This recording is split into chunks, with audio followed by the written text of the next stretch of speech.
اعوذ باللہ من الشیطان الرجیم بسم اللہ الرحمن الرحیم. ڈیئر اسٹوڈنٹس، السلام علیکم. بچوں، امید ہے آپ لوگ خیریت سے ہوں گے. اور آج ہمارا نواں لیکچر جو ہے اس کو میں ریکارڈ کرنے جا رہی ہوں. آج میں نے پڑھانے کے لیے ایک منیر نیازی کی نظم ہے بچوں، ہمیشہ دیر کر دیتا ہوں، اس کا انتخاب کیا ہے.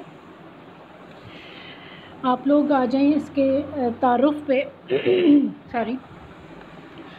منیر نیازی کی ولادت ہے 1928 اور وفات ہے ان کی 2006.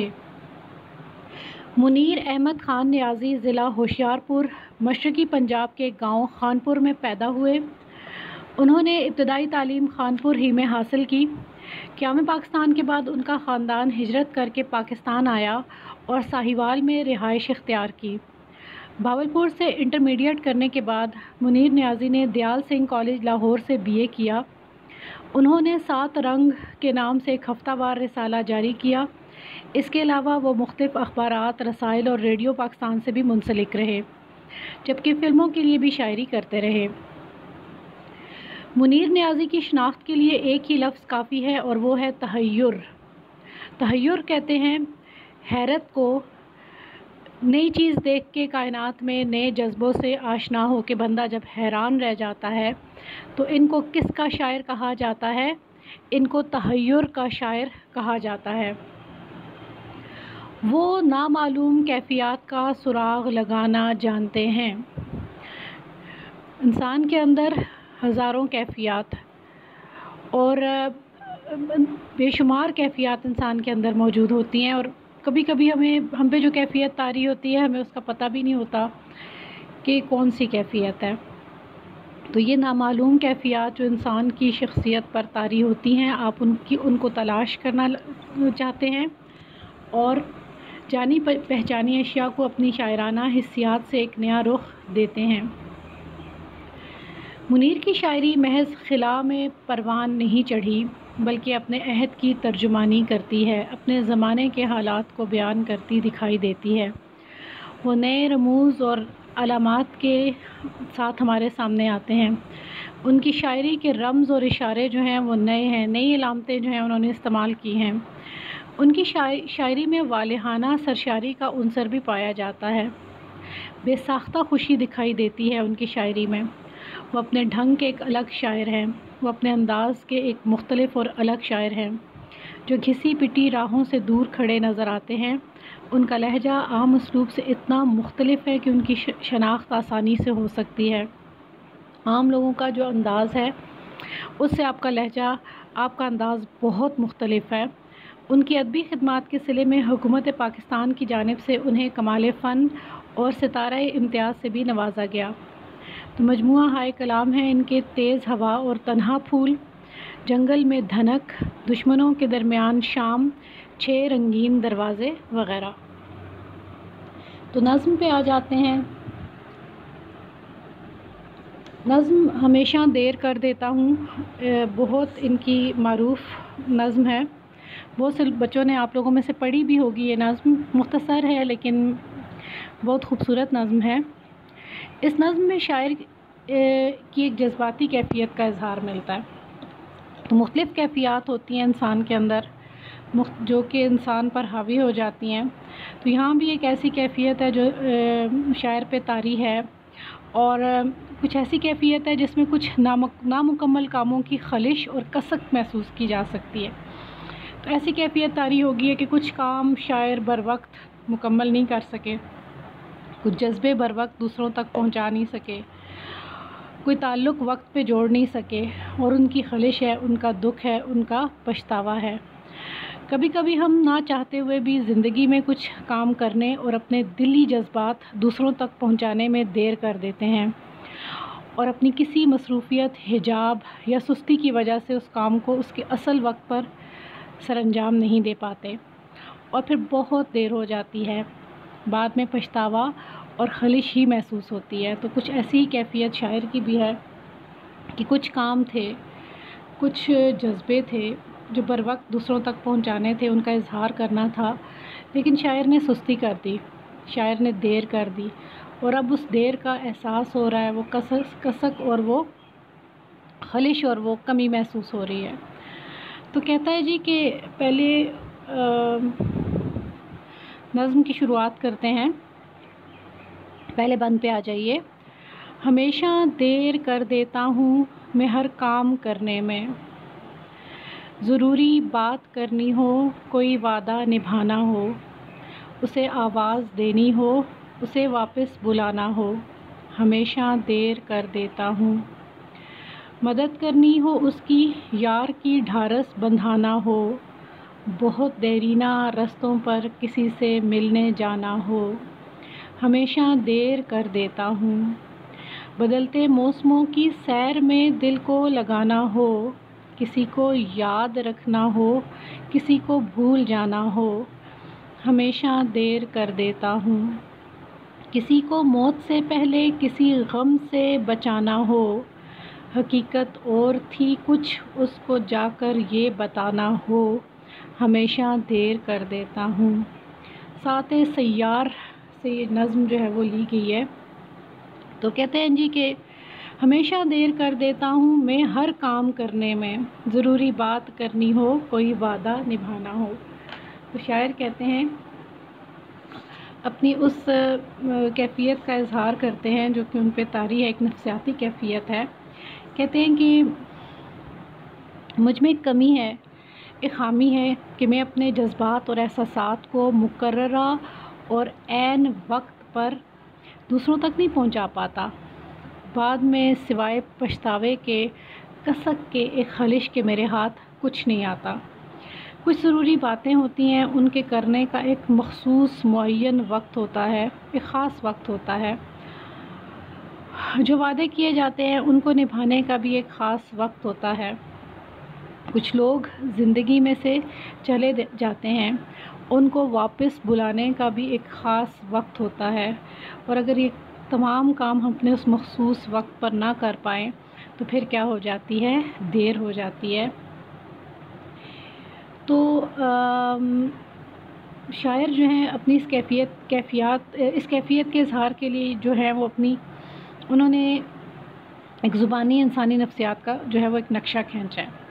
وہ کہتے ہیں کہ زندگی میں کوئی بھی کام کرنا ہو وہ اسے وقت پر نہیں کر پاتے، چاہے وہ بہت اہم بات ہو، کسی سے کیے گئے وعدے کی تکمیل ہو، کسی کو پاس بلانا ہو یا کسی روٹھے ہوئے کو منانا ہو، وہ ہمیشہ ان سب کاموں کو انجام دینے میں دیر لگا دیتے ہیں۔ تو جب ہم مقررہ وقت پر اپنے کام انجام نہیں دیتے، لوگوں سے اپنے جو تعلقات ہیں ان کو مقررہ وقت پر استوار نہیں کرتے، تو ہمیشہ اس کے منفی نتیجے نکلتے ہیں، اور بعد میں ہمیں احساس ہوتا ہے کہ کاش ہم اس کام کو کرنے میں سستی نہ کرتے، اس تعلق کو جوڑنے میں سستی نہ کرتے، ضروری بات تھی، اہم بات تھی، اس کو کرنے میں دیر نہ کرتے، تو آج ہمیں پچھتانا نہ پڑتا اور آج ہمیں اس سکی کا سامنا کرنا نہ پڑتا۔ تو یہی بات ہے جو شاعر جو ہے وہ یہاں پر سمجھانے کی کوشش کر رہے ہیں۔ آگے کہتے ہیں مدد کرنی ہو اس کی یار کی ڈھارس بندھانا ہو، بہت دیرینہ رستوں پر کسی سے ملنے جانا ہو، ہمیشہ دیر کر دیتا ہوں۔ تو اپنی اس کمی کی، اپنی اس خامی کی نشاندہی کرتے ہیں شاعر کہ میں تھوڑا سست ہوں، کاہل ہوں، یا جذبوں کے اظہار میں جو ہے وہ اتنا جسے کہتے ہیں کہ جذبوں کے اظہار میں جلدی نہیں کر پاتا، دیر کر دیتا ہوں۔ تو کہتے ہیں کہ بعض اوقات کوئی مشکل میں ہوتا ہے، اس کی مدد کا بھی کسی کی مدد کا بھی کوئی ایک مخصوص وقت ہوتا ہے، آپ اس مخصوص وقت پر کسی کی مدد کو نہ پہنچ پائیں تو دیر ہو جاتی ہے، وقت گزر جاتا ہے اور اگلے بندے کے دل میں آپ کے لیے گرا پڑ جاتی ہے۔ پھر کہتے ہیں کہ بعض اوقات یار، دوست، احباب، آپ کے جو قریبی لوگ ہوتے ہیں ان کو آپ کی ڈھارس بندھانے کی ضرورت ہوتی ہے۔ وہ کسی بات پہ نا امید ہیں، غمگین ہیں، اداس ہیں، تو وہ آپ سے ایکسپیکٹ کرتے ہیں، امید رکھتے ہیں کہ وہ آپ ان کی ہمت بڑھائیں گے، اس مشکل وقت میں حوصلہ بڑھائیں گے، اور آپ کی کہی ہوئی ایک بات ان کا ہمت اور حوصلہ کہاں سے کہاں پہنچا دیتی ہے، ان کو جینے کا سہارا مل جاتا ہے۔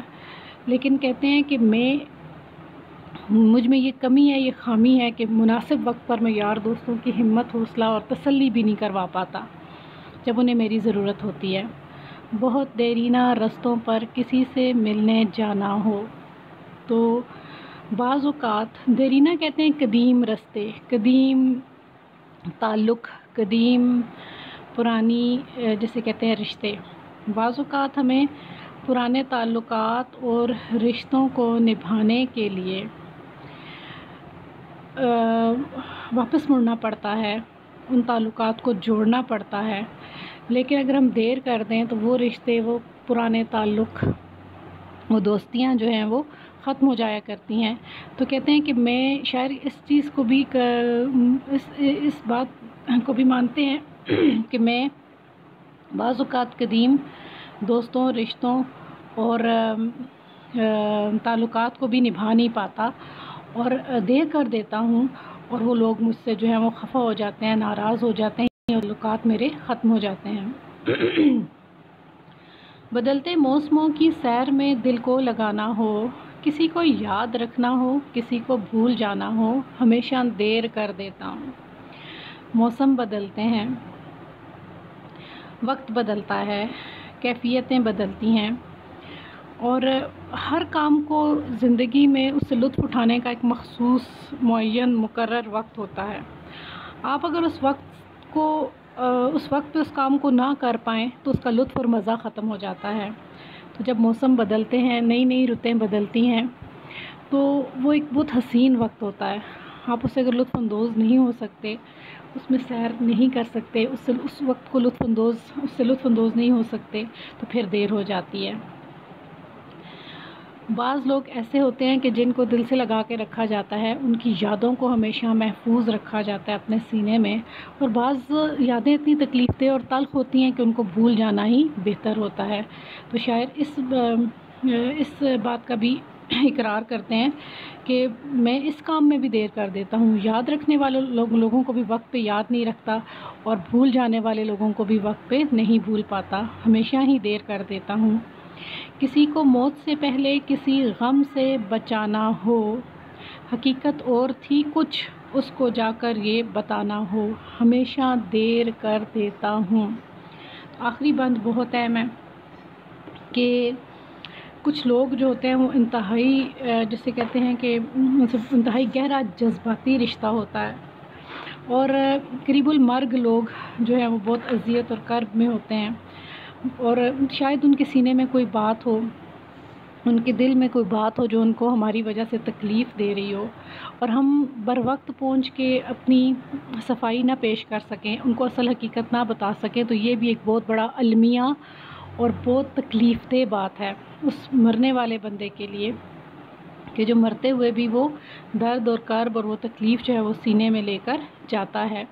تو کہتے ہیں کہ مجھ میں ایک اور خامی ہے کہ مرتے ہوئے شخص کو دکھ، کرب اور غم سے بچانے کے لیے میں یہ بھی نہیں کر پاتا کہ میں بر وقت جا کر اسے اصل حقیقت جو ہے اس کو یہ بتا دوں کہ اصل بات کچھ اور تھی، تم اپنے دل میں یہ غم اور دکھ لے کر نہ جاؤ۔ لیکن میں اس کام میں بھی کیا کر دیتا ہوں، دیر کر دیتا ہوں، اور مرنے والا جو ہے وہ اپنے ساتھ وہ کرب اور اذیت اور دکھ لے کر جو ہے وہ اس دنیا سے رخصت ہو جاتا ہے۔ تو یہ وہ شاعر کی کسک ہے، یہ خلش ہے اور پچھتاوا ہے جس کا مداوع نہیں ہو سکتا۔ وقت گزر گیا، اہم کام کو وقت پر سر انجام نہیں دیا، بر وقت اپنی کیفیات، اپنے جذبے جو ہیں وہ دوسروں کے دلوں تک نہیں پہنچائے، گلے شکوے دور نہیں کیے، حتیٰ کہ مرتے آدمی کو اصل حقیقت بتا کر اس کا غم دور نہ کر سکا شاعر۔ ان تمام باتوں کی اسے خلش ہے، اس کو دکھ ہے، اور وہ اس جذباتی اور ایک نفسیاتی جو کیفیت ہے اس کا اظہار کرتا ہے۔ تو مختصر سی نظم ہے بچوں، اس کی تشریح آپ لوگ پڑھ لیجئے گا، تشریح آپ کے پاس موجود ہے، مشقی سوالات دیکھ لیجئے گا اس کے، لیکن بہت دل کو چھونے والی اور بہت ہی خوبصورت نظم ہے، اور اس کو آپ ایک دفعہ اور دیکھ لیں۔ مضامین آپ لوگ لکھ رہے ہیں، اب جو اگلا مضمون ہے عید کی چھٹیوں میں ایک آپ لوگ لکھ لیجئے، سیلاب اور سیلاب کی تباہ کاریاں، اس کو لکھ لیجئے اور لکھ کے مجھے جو ہے وہ آپ لوگ بتا دیں کہ آپ لوگوں نے لکھ لیا ہے. رجسٹر پہ لکھتے جائیں گے تاکہ آپ لوگوں کے پاس ریکارڈ ہو، اور جب آپ لوگ تیاری کرنے بیٹھیں پیپر کی تو بہت سارا مواد جو ہے وہ آپ کے پاس موجود ہو. اچھا جی بچوں، اس کے ساتھ ہی میں اب اجازت چاہوں گی. اوکے جی، اللہ حافظ.